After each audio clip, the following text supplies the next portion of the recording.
Hi everyone, second রোজা আর আমার খুব ঝাল ঝাল লটপটি খেতে ইচ্ছা হচ্ছিল। তো সুপার শপ থেকে আগে থেকে পরিষ্কার করে প্যাক করে রাখা মুরগির পা, ডানা, তারপর গিলা এগুলো কিনে নিয়ে এসেছিলাম। তো সেটাই আর কি রেডি করছি। আমি আজকে মশলা আগে থেকে মেখে রাখিনি, আমি এক এক করে এবার মিক্স করছি। তো ফার্স্টে গরম মশলা, তেজপাতা, শুকনো মরিচ, ফালি করে কাটা পেঁয়াজ এগুলো একটু তেলে ভেজে নিয়ে মশলা মিক্স করছি। আমি এখানে আদা রসুন বাটা দিয়েছি, অল্প একটু পেঁয়াজ আর মরিচ বাটাও দিয়েছি। তারপরে ধনে জিরে গুঁড়ো, লবণ, হলুদ গুঁড়ো, তারপর লাল মরিচের গুঁড়ো সব মিক্স করে মশলা কষিয়ে নিয়ে দেন মুরগির পা, ডানা এগুলো মিক্স করে নিচ্ছি। আমার মুরগির পা, ডানাই বেশি পছন্দ। বাড়িতে আস্ত মুরগি রান্না করলেও খুঁজে খুঁজে আর কি পা, ডানা, গিলা, কলিজা এগুলোই বেশি খাওয়া হয়। আর আমার 3টা কুকুর আছে বাড়িতে, তো তাদের জন্য মুরগির পা, ডানা, চামড়া এগুলো কিনে আনা হয়।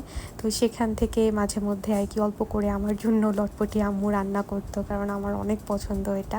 আর ছোটোবেলায় মুরগির চামড়া খাই শুনে স্কুলের ফ্রেন্ডরা অনেক ফাজলামি করতো আমার সাথে, যে মুরগির চামড়া কেউ খায়, মুরগির মতো চামড়া হয়ে যাবে।